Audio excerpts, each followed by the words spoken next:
같이 보도록 하겠습니다. 오늘 말씀은 각 사람의 분량대로 축복하였더라라는 제목으로 하나님 말씀 같이 나누도록 하겠습니다. 이제 요셉이 오늘 말씀 보면 이제 계속 므낫세 에브라임 이제 요셉의 자녀들을 축복하고 또 이제 12자녀들 12지파가 된 12지파를 축복하고 이제 유언과 같은 그런 말을 남기고 이제 하나님 품으로 이제 조상 곁으로 갔다 백성으로 갔다 다시 하나님으로 곁에 가는 그런 말씀이 오늘 이어집니다. 또 축복은 야곱이 하지만 하나님이 야곱을 통해서 12지파를 통해서 행하고자 하는 하나님의 그런 예언과 같은 말씀이 오늘 말씀입니다. 한번 1절 말씀 한번 같이 보겠습니다. 한번 같이 읽어볼까요? 처음이니까 시작. 야곱이 그 아들들을 불러 이르되 너희는 모이라 너희가 후일에 당할 일을 내가 너희에게 이르리라. 아멘. 자, 이제 임종이 이제 임종이 막 될 때요. 그러니까 12아들 다 와라. 이제 모이게 한 거죠. 임종을 뜨고 다 모인 겁니다. 자, 보면은 앞에 중심 인물은 유다를 중심으로 이루어지고 뒤에는 이제 요셉이 중심 인물입니다. 야곱의 축복에는 자녀를 통해서 얘기하지만 과거 또 현재 미래 이게 다 이렇게 포함되어 있는 것을 보게 되는데요. 오늘 말씀 보면은 이 축복이 아닌 것 같기도 해요. 그런데 28절에 분명히 보면은 28절을 보겠습니다. 이들은 이스라엘 12지파라 이와 같이 그들의 아버지가 그들에게 말하고 그들에게 축복하였으니 곧 그들 각 사람의 분량대로 축복하였더라. 분명히 아버지가 축복한 거예요.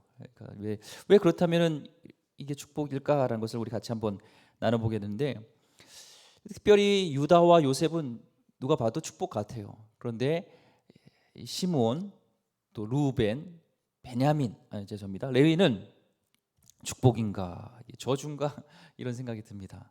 먼저 루벤부터 한번 보겠습니다. 3절부터 4절 원래는 장자였던 우리 루벤 같이 보겠습니다. 루벤아 너는 내 장자요 내 능력이요 내 기력의 시작이라 위풍이 월등하고 권능이 탁월하다마는 물의 끓음 같았은즉 너는 탁월하지 못하리니 내가 아버지의 침상에 올라 더럽혔음이로다. 그가 내 침상에 올랐었도다. 또 다음은 5절부터 7절까지는 이 시므온과 레위에 대한 말씀입니다. 시므온과 레위는 형제요 그들의 칼은 폭력의 도구로다. 내 호나 그들의 모의에 상관하지 말지어다. 내 영광아 그들의 집회에 참여하지 말지어다.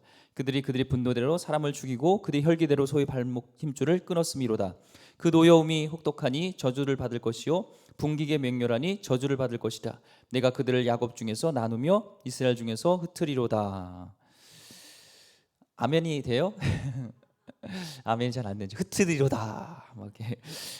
이 말씀을 보면은 축복 같아요, 저주 같아요?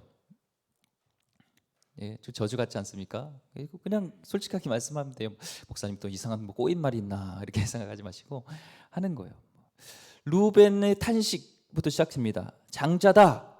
내가 능력 있을 때, 내가 힘 있을 때 낳았던 첫 번째 장자라는 겁니다. 루벤이 장자잖아요, 원래는. 그런데 뭐라고 하면 물의 끓음 같았다라는 거예요. 여러분 물의 끓음을 보신 적 있나요? 물면 오늘 집에 가서 한번 물을 끓여 보세요. 불에다가 이렇게 물을 끓이면요 냄비에다 넣고 펄펄펄 끓는데 규칙적이지 않아요. 여기다 거품이 났다가 저기 거품 났다 그렇습니다. 바다에 가서 이 파도 오는 걸 보세요. 보면은 한 번도 똑같은 파도가 치는 게 없어요. 다 달라요, 사실은요. 그것처럼 예측이 불가능합니다. 루벤은 예측 없이 특별히 상상할 수 없는 짓을 했죠. 그 힘을 잘못 사용해서 장자였는데도 불구하고 이 라헬의 몸종이었던 비라, 그러니까 아버지 야곱의 어떻게 보면 아내일 수도 있고 첩일 수 있는 그 간통을 하잖아요. 그래서 아버지의 침상을 더럽혔다. 그의 행동의 결과로 원래는 장자여야 되는데 장자의 영예를 얻지 못하는 것이 루벤입니다. 실제로 이 말씀대로 이 루벤 지파에서는요 예언자라든지 어떤 사사라든지 뭐 왕이라든지 아무도 안 나옵니다. 루벤은 그대로 이렇게 돼요. 또 시몬과 레위는요 형제라고 합니다. 다른 사람들도 형제인데 왜 둘이 형제냐? 이 세겜 지역에서 누이 디나가 능욕을 당하잖아요. 세겜 사람에 의해서. 그때 이 하몰의 사람들이 서로 우리 민족 간에 결혼하자, 같이 하자 할 때 이 시몬과 레위가 주축이 돼서 머리를 씁니다. 이들을 다 도살해 버리려고, 진멸하려고, 야, 우리가 하나 되려면 우리 문화를 같이 공유해야 되는데 그 보면 할례를 받아야 돼. 그렇죠? 그래서 그 성에 있던 남자들이 다 할례를 받고 고통 중에 있을 때, 그렇잖아요. 이 할례 받으면 고통당하잖아요. 포경 수술이에요. 그러니까 그때 이 시몬과 레이가 가서, 물론 야곱의 자녀들도 같이 갔지만 주축이 돼가지고 다 도살해 버리는, 몰살시키는 일들을 합니다. 야곱이 그때는 책망하지 않았어요. 근데 이제 마음에 두고 있다가 이제 마지막 때가 됐을 때 이것을, 과거에 있었던 것들을, 가슴에 두었던 것을 다 얘기하면서 이 시므온과 레위에게만 얘기하는 것뿐만 아니라 그 자녀들에게, 봐봐라, 이들이 이런 일을 했다라는 것을 다 폭로하는 것을 보게 됩니다. 자, 이게 축복이에요, 저주예요? 다시 한번 자꾸 물어보지만, 저주 같잖아요. 그런데 우리가 깨달을 게 있습니다. 그게 뭐냐면, 우리는 축복이라는 것이 옳지 않은 일을 무조건 덮어주고 좋은 말만 하는 것이 축복이라고 생각할 수 있어요. 그런데 그렇지 않습니다. 잘못한 것을 알면서도, 잘못된 길을 갈면서도 그것을 그냥 무조건 덮어주는 것, 막연하게 잘 될 것이라고 빌어주는 것은 진짜 축복이 아니에요. 정말로 사랑한다면, 사랑하는 자녀가 잘 된다면 그가 그릇된 길을 가고 잘못된 길을 갈 때 그것은 아니야, 그것은 잘못됐어라는 것을 얘기할 수 있는 것이 진정 축복이죠. 하나님의 언약, 하나님의 말씀, 하나님의 백성답게 살아갈 때 축복의 근원이신 하나님이 그 가운데 그 말씀대로 축복하시는 거지, 하나님의 말씀과 그릇되게 살아가는데도 잘 된다, 이거는 축복이 아니라 저주라는 것을 보게 됩니다. 진정 사랑한다면 이 자녀에게 지금 너희들이 잘못했어, 이것을 확인시켜 주면서 그렇게 가면 안 돼, 돌이켜야 돼, 이것을 말하는 것이 야곱의 진정한 이 마음이었습니다.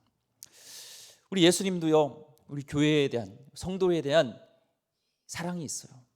우리 성도님 각자를 사랑하시고, 특별히 예수님께서 피값 주고 사신 교회, 음부의 권세가 이기지 못하는 이 교회를 사랑하십니다. 그래서 요한계시록 2장에서 3장까지 보면은 이 모든 교회의 대표, 사실 이 7교회라고 하지만 상징적으로 모든 교회입니다. 한국에 있든 전 세계에 있는 모든 교회를 상징하는 7교회를 대한 것을 말씀합니다. 그런데 어떻게 하죠?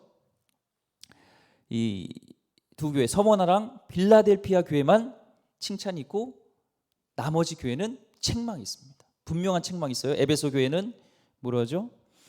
처음 사랑을 버렸다, 처음 사랑을 회복하라 말씀하시고, 두아라 교회는 이세벨의 가르침에 행음을 했다, 또 버가모 교회는 내가 발람의 가르침을 따라갔다, 이단에 빠졌던 것들, 또 사대 교회는 너희가 살았으나 실상은 죽은 교회다, 영적인 죽음, 라오디아 교회는 부유하다, 가난한 자다, 영적으로 가난한 자, 이런 교회에 대한 책망을 하고 지적하는 것이 망해라가 아니라 사랑하기 때문에 돌이켜라, 처음 사랑을 회복하라, 그럴 때 너희가 진정한 복이 있다라는 것을 주님, 성령님을 통해서 교회에 말씀하셨던 것처럼, 진정 사랑한다면 진짜 축복은 회개할 수 있게끔, 아닌 것은 아니라고 얘기할 수 있는 것이 진짜 축복인 것이죠.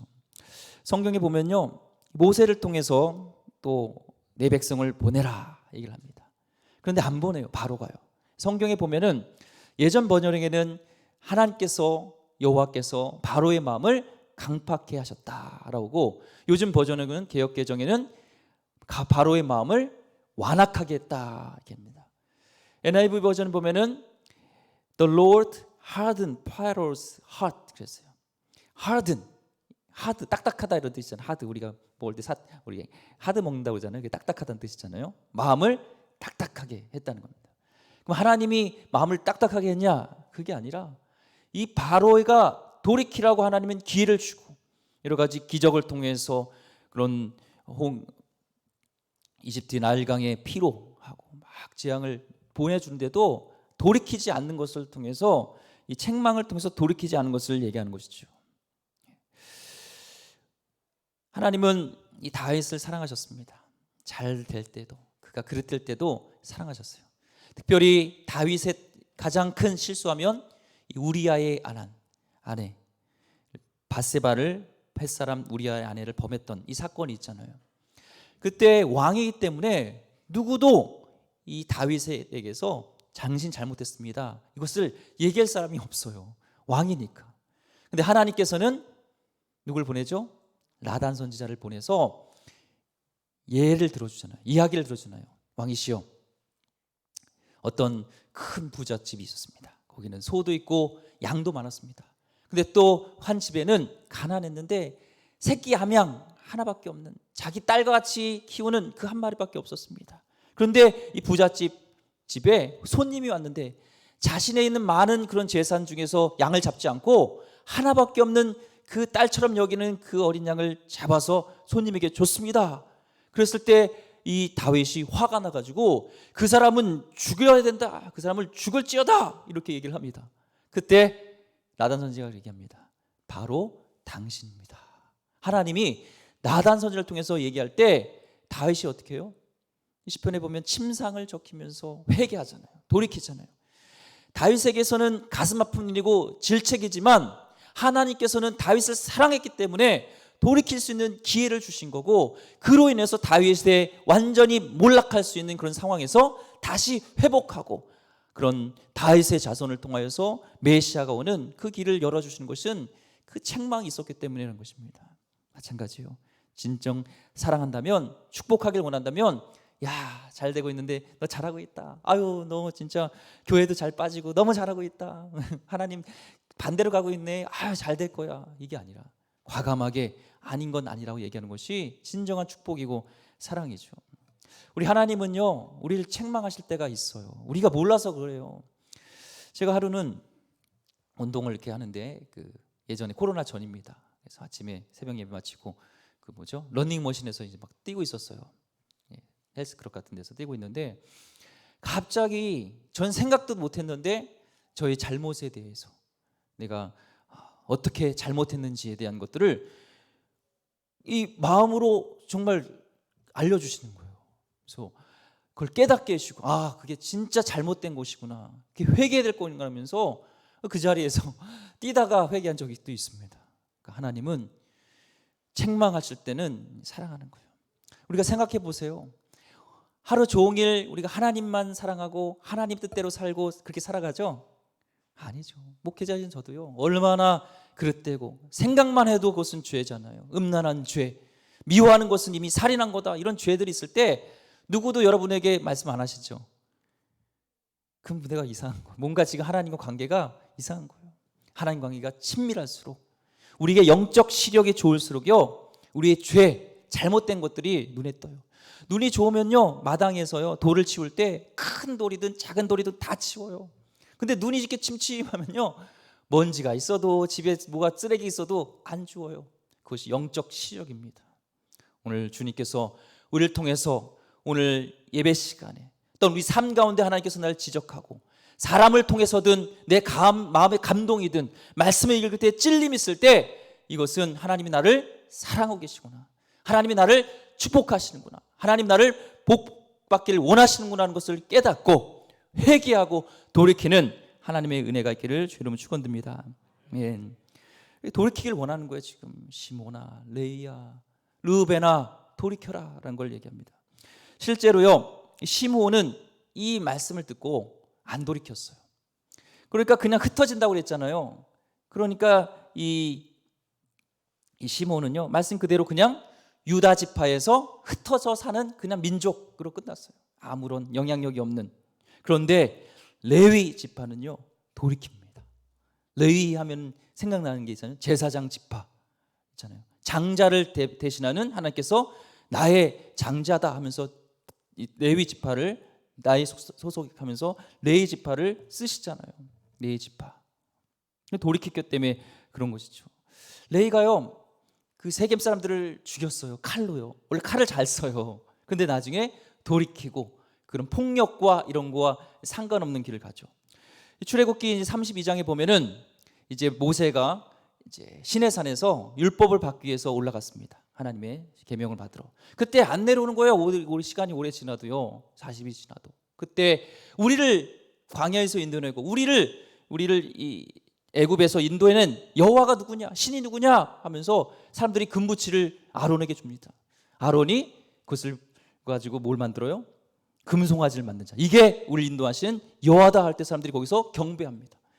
그때 이 하나님이 이 민족을 다 멸하고 다시 모세를 통해서 민족을 세우겠다 할 때 돌이켰던 민족이 바로 자손이 레위 자손입니다. 한번 출애굽기 32장 25절부터 29절까지 한번 보겠습니다.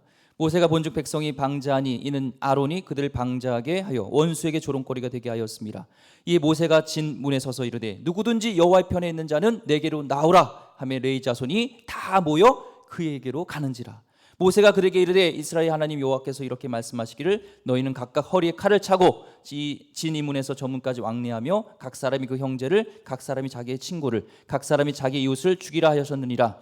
레위 자손이 모세의 말대로 행하매 그날의 백성 중에 3,000명가량이 죽임을 당하니라. 모세가 이르되 각 사람이 자기 아들과 자기 형제를 쳤으니 오늘 여호와께서 헌신하게 되었느니라. 그가 오늘 너에게 복을 내리시라 하면서 죄의 근원을 멸하고 하나님 편에 서고 돌이켰던 자손이 누구예요? 레위 자손입니다. 결정적으로 레위 지파가 돌이켰기 때문에 그렇게 살육하고 이런 흐트러짐을 면하게 되고 하나님께서 쓰시는 그런 지파가 되는 것이죠. 이건 뭐예요? 우리는 마땅히 죽을 수밖에 없는 죄인이지만 이 죽음의 길에서 돌이킨다면, 생명으로 다시 나온다면, 예수께로 다시 돌아온다면, 그 말씀에 우리가 순종하고 자복하고 나갈 때 힘들더라도 우리 마음이 너무나 찔림이 있을지라도 돌이킬 때 우리는 살 수 있다라는 것을 오늘 말씀을 통해서 알려주시는 것입니다. 2022년 이제 1월입니다. 혹시 하나님께서 우리에게 주셨던 우리 행위든 습관이든 주시는 질책이 있다면 날 사랑하시는구나 하고 돌이키는 하나님 백성 되기를 주님으로 축원드립니다. 아멘. 이제 과거에 대한 것을 얘기하셨고 이제는 미래를 얘기하는데요. 그 미래에 대한 예언은 축복은 유다입니다. 한번 8절부터 12절까지 유다를 향한 축복을 한번 읽어보겠습니다. 유다야 너는 내 형제의 찬송이 될지라 네 자손이 내 원수의 목을 잡을 것이요 내 아버지의 아들들이 네 앞에 절하리로다. 유다는 사자 새끼로다. 네 아들아 너는 움킨 것을 찢고 올라갔도다. 그가 엎드리고 움쿠림이 수사자 같고 암사자 같으니 누가 그를 범할 수 있으랴. 규가 유다를 떠나지 아니하며 통치자의 지팡이가 그 발 사이에서 떠나지 아니하기를 실로가 오시기까지 이르니 그에게 모든 백성이 복종하리로다. 그의 나귀를 포도나무에 매며 그의 암나귀 새끼를 아름다운 포도나무에 맬 것이며 또 그 옷을 포도주에 빨며 그의 복장을 포도즙에 빨리로다. 그의 눈은 포도주로 인하여 붉겠고 그의 이는 우유로 말미암아 희리로다. 아멘. 유다의 통치권을 지금 얘기하는 겁니다. 통치할 것이다. 이 야곱 가족이 애굽으로 이제 이주할 때 그 과정 속에서 실제적인 이 지도자 역할을 했던, 실질적인 장자 역할을 했던 사람이 누구예요? 유다였잖아요.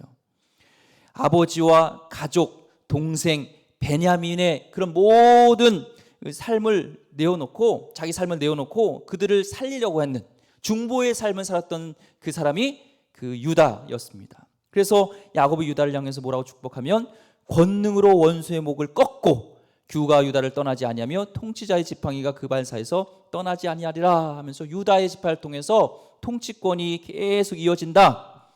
왕으로 그냥 통치하겠다라는데 10절에 특별히 보면 규가 유다를 떠나지 아니하며 통치자의 지팡이가 그 발 사이에서 떠나지 아니하시기를 실로가 오시기까지 이르리니 그의 모든 백성이 복종하리로다. 실로가 오기까지 통치를 할 것이고 유다 가문이, 그런데 그 실로가 오기까지다. 그러면 그 실로가 오면 백성이 그 앞에 복종할 것이다 얘기를 하는데, 그 실로가 뭐예요? 이 성경 구절에서 참 어렵게 해석되는 부분이 이 실로라는 부분입니다. 사사기에 사실 실로라는 것은 하나님의 법궤가 있던 도시가 실로예요. 그러면은 그렇게 번역하면은 그 발 사이에 떠나지 않은 길을 실로 도시가 오기까지 이르리니, 이렇게 하면은 번역이 이상하잖아요. 해석이 이상하잖아요. 도시가 온다는 게 이상하잖아요. 근데 이 세 번역을 보면은 이 실로를 이렇게 번역하고 있습니다. 권능으로 그 자리에 앉을 분이 오실 때. 권능으로 앉을 분이 오신 게 누구예요? 예수 그리스도, 메시아잖아요. 그래서 예수님이 유다 지파로 오게 됩니다. 근데 그분을 뭐라고 얘기하면 유다 지파의 사자, 오늘도 암사자, 숫사자 같다고 얘기한 것처럼 이 유다의 지파로 오실 그 메시아는 이 사자, 유다 지파의 사자라고 얘기하고 있습니다. 사자는 정복을 의미하잖아요. 어둠의 권세, 심판할 메시아, 어둠의 우리의 죄와 우리의 모든 악함을 정복하신, 죽음의 사망 권세를 이기신 분을 유다의 지파의 사자 이렇게 상징합니다. 요한계시록의 5장에 보면은 특별히 이제 1절에 보면 보좌에 앉으신 이가 있습니다. 오른손에 이 두루마리가 있어요. 근데 안팎으로 7인으로 봉해져 있습니다. 실이죠. 이렇게 봉해져 있어요. 근데 이 세례 요한이 이것을 보고서 이 실을, 이 인봉을 떼야 되는데 뗄 자가 없는 거예요. 인봉을 떼야지 이제 하나님의 역사, 예수 그리스도께서 하실 역사가 이렇게 알게 되고 드러나는데 천지를 보니까 뗄 자가 없어요. 지금 이 사도 요한이 반모섬에서 로마 황제의 그런 도미디안과 또 레오의 박해 속에서 살고 있었습니다. 특히 지금 도미디안 황제 속에서 수년 동안 사도 요한뿐만 아니라 믿는 자들이 가마솥에 들어가고 검투사장에서 이슬로 사라지고 인간 가로수가 되어지고 이렇게 핍박이 있는데 예수님의 구원의 역사, 예수님이 이들을 어떻게 이뤄갈까 하는 역사를 보기 위해서는 이 두루마리의 봉이 떼어져야 되는데 이 두루마리의 봉을 뗄 자가 없는 거예요. 그래서 사도 요한이 웁니다. 그때 한 장로가 얘기를 합니다.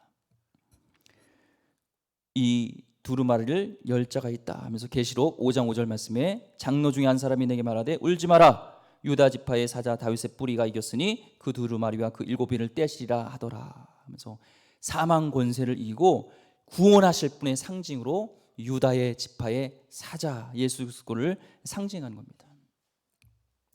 또 뒤에서 보니까 유다는 나귀를 포도나무에 맨다고 얘기하고 있습니다.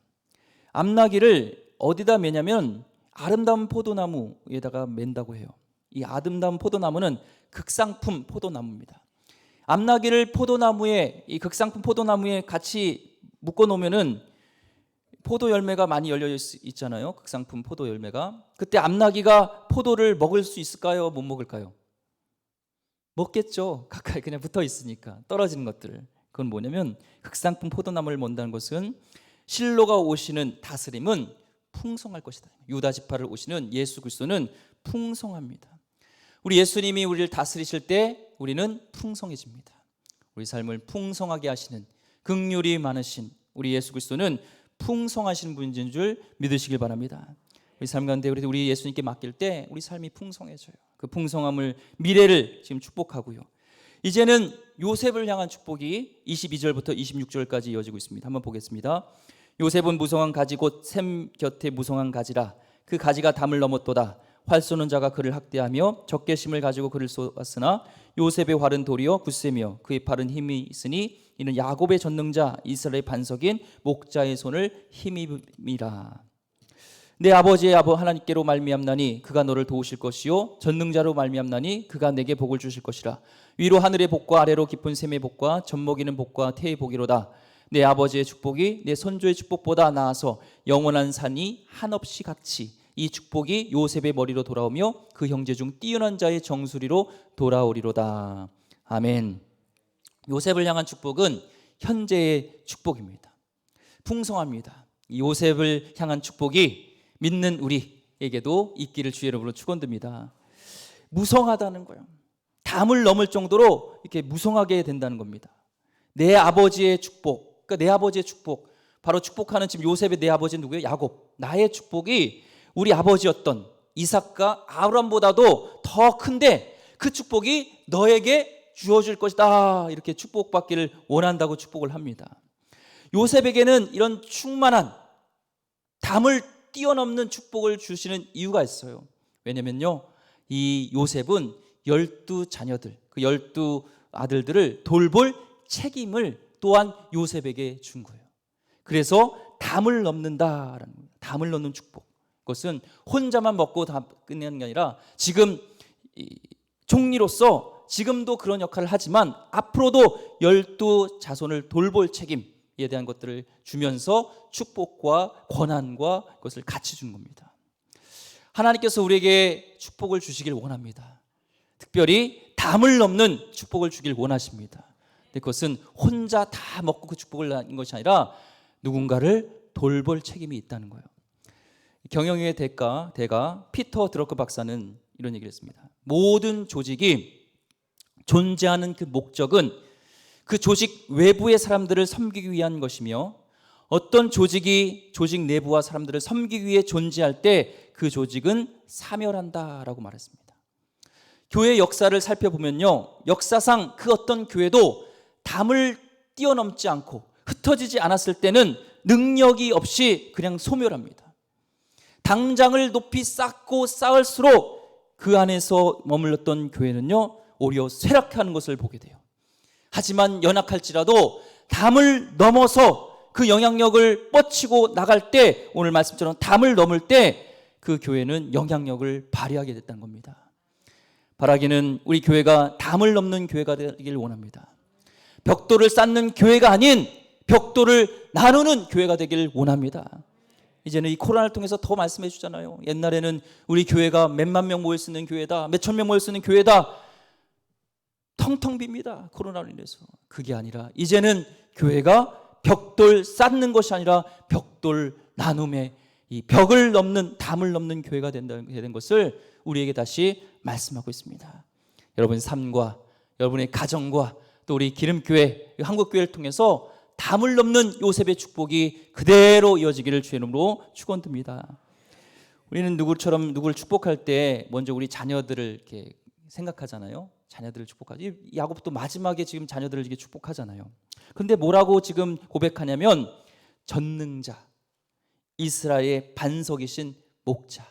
야곱은 계속 목자라는 비유를 통해서 자신을 먹이시고 푸른 초장으로 인도하시고 사망의 어둠 골짜기에서 인도하셨던 분, 그런 삶이 쉽지 않았지만 그런 삶 속에서도 목자셨던 하나님을 지금 고백하는 것은 그냥 막연한 생각이 아니라 자신의 삶 속에서 함께 하셨던 하나님을 드러내는 거예요.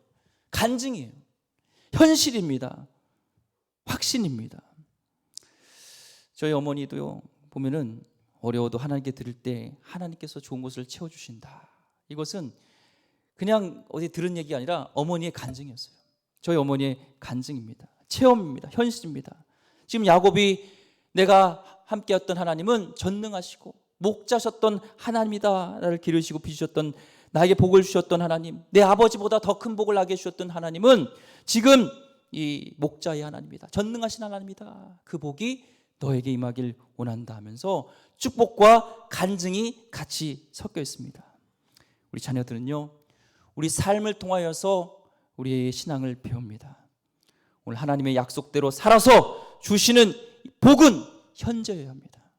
자녀들에게 하나님이 남에게 주셨던, 말씀대로 살아서 주셨던 그 복이 여러분 현장 가운데, 현실 가운데, 체험 가운데 있어서 그것을 자녀들에게 얘기해 줄 수 있는 그런 귀한 부모 되기를 주님 축원드립니다. 지금 세 형제의 과거와 미래와 유다, 현재의 요셉을 얘기한 후에 스불론, 이사갈, 단, 갓, 아셀, 납달리, 베냐민, 기타 등등 다 농사를 잘 지을 것이고 이사갈은 구질구질하게 살 것이고 이렇게 쭉 얘기를 합니다. 그런데 이런 상황을 볼 때 보면 앞에는 유다가 중심 같고 뒤에는 요셉의 중심 같고 나머지는 들러리 같아요. 근데 오늘 처음에 봤던 28절 말씀에 보면 뭐라고 말씀하냐면, 이들은 이스라엘 12지파라 이와 같이 그들의 아버지가 그들에게 말하고 그들에게 축복하였으니 곧 그들 각 사람의 분량대로 축복하였더라. 이 말씀이 중요합니다. 곧 그들 각 사람의 분량대로 축복하였다는 겁니다. 유다와 요셉뿐만 아니라 부끄러운 과거를 살았던, 평범했던 이스라엘 모든 12지파대로 하나님께서는 야곱을 통해서 각각의 분량대로 축복하였다는 겁니다. 다른 말로 하면은 하나님께서 그들을 불러주신 그대로, 재능대로, 달란트대로 그대로 축복하셨다는 겁니다. 요한계시록 21장에 보면요, 거룩한 성, 이제 새 예루살렘 성이 위에서 이렇게 내려옵니다. 그때 12문의 12지파의 이름이 그대로 새겨져 있어요. 아무리 평범하고 아무리 이 연약한 이런 다른 지파일지라도 새 예루살렘에 12문의 이 12지파의 이름이 적혀 있다니까요. 그런 하나님 축복을 주셨습니다. 하나님께서는 당신의 계획과 경륜을 이어갈 때 아름다운 나라를 이어갈 때 유다와 요셉과 같은 사람을 통해서도 역사하지만 기타 등등이라고 여기는 이런 사람을 통해서도 하나님의 나라는 이어가신다는 겁니다. 반드시 필요한 것이고 각자의 분량대로 하나님 나라를 증언하는 사명을 살게 하신다는 겁니다. 여러분 가운데 연약하고 부족해도요, 나는 요셉과 같은 유다와 같은 지파가 아닐지라도 하나님이 여러분을 왕 같은 제사장으로 삼으셨고 자녀로 삼은 이상 여러분은 하나님의 나라를 증언하는 귀한 하나님의 자녀인 것을 믿으시기 바랍니다. 여러분을 통해서 하나님 나라를 이어가길 원하신다는 거예요. 평범해도요. 말씀을 이제 좀 정리하도록 하겠습니다. 이 야곱이 마지막 임종 때 이 축복을 감동으로, 하나님 감동, 영으로 감동으로 축복을 한 후에 이제 뭐라고 얘기하냐면 29절가 보면은 그가 그들에게 명하여 이르되 내가 내 조상들에게 돌아가리니 나를 햇사람 에브론의 밭에 있는 굴에 우리 손주와 함께 장사하라. 손주와 함께 장사하라. 조상들에게 돌아간다. 33절에도 보니까 나는 이제 그의 백성에게로 돌아갈 것이다. 뭐예요? 내 백성에게로 돌아간다는 게 뭐예요? 그의 백성에 돌아간다는 것은 그들을 다시 만나게 된다는 것입니다. 우리는 하나님의 백성들, 먼저 하나님 나라를 보낸 여러분의 가족들이 있을지라도 우린 다시 죽어도 다시 만나게 될 줄 믿습니다. 야곱은 하나님이 약속하신 그 언약에 따라서 자녀를 낳고 그 언약에 따라서 살고 그 언약에 따라서 살다가 이제 죽게 됩니다. 다른 말로 하면은 하나님의 목적대로 이 땅에 와서 목적을 다하고 돌아가는 겁니다. 목적이 이끄는 삶이라는 책에 보면요, 우리 교육자들하고 좀 나눴지만 우리는 어디서 일하고 어디서 살고 누구랑 결혼하냐는 것은 목표입니다. goal, purpose, 목적이 아닙니다. 그것은 목적을 위해 존재하는 것이라고 얘기합니다. 우리의 목적은 뭐예요? 우리 왼쪽에도 있지만 하나님의 중심, 최고의 중심이 하나님이 되는 건 삶입니다. 근데 그 책을 보니까 하나님의 중심이 되는 삶은 예배하는 삶이라는 거예요.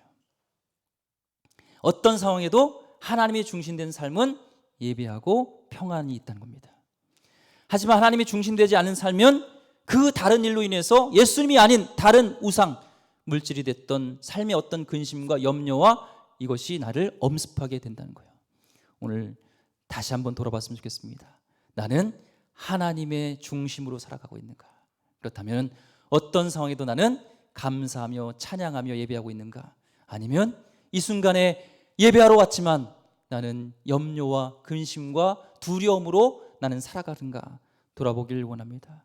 예수님의 성품을 담고 누군가를 돕고 생명을 전하면서 특히 자녀들이 예수님을 알도록 하는데 나의 삶의 목적이 최후가 되는 그런 하나님 귀한 백성 되기를 주의 이름으로 축원드립니다. 마지막 숨을 후 내쉬고 이제 발을 가지런히 심상히 모으고 주님께 돌아갑니다. 우리도 마지막 때 얘들아 이것이 나의 간증이요 이것이 나의 찬송일세 나 사는 동안 끊임없이 구주를 찬송하리로다. 이것이 나의 마지막 간증이 있단다. 나의 고백이란다. 너희도 이렇게 살아라 하고 숨을 확 내쉬고 하나님께 곁에 갔으면 좋겠습니다. 이런 귀한 하나님 축복된 삶 살기를 주의 이름으로 축원드립니다. 기도하겠습니다. 하나님, 야곱의 삶, 하나님의 언약대로 하나님의 목적대로 살고 이제 하나님의 감동으로 자녀들에게 축복하고 간증을 얘기하고 하나님의 실제적인 삶 속에 있었던 하나님을 얘기하고 숨을 거두는 것을 보게 됩니다. 하나님, 우리도 언젠가는 하나님 앞에 서게 될 텐데 이것이 나의 간증이란다, 이것이 나의 찬송이란다 하면서 목적대로 살아가는 귀한 백성 되기를 주께서 함께하여 주시옵소서. 귀하신 예수 그리스도 이름으로 기도드립니다. 아멘.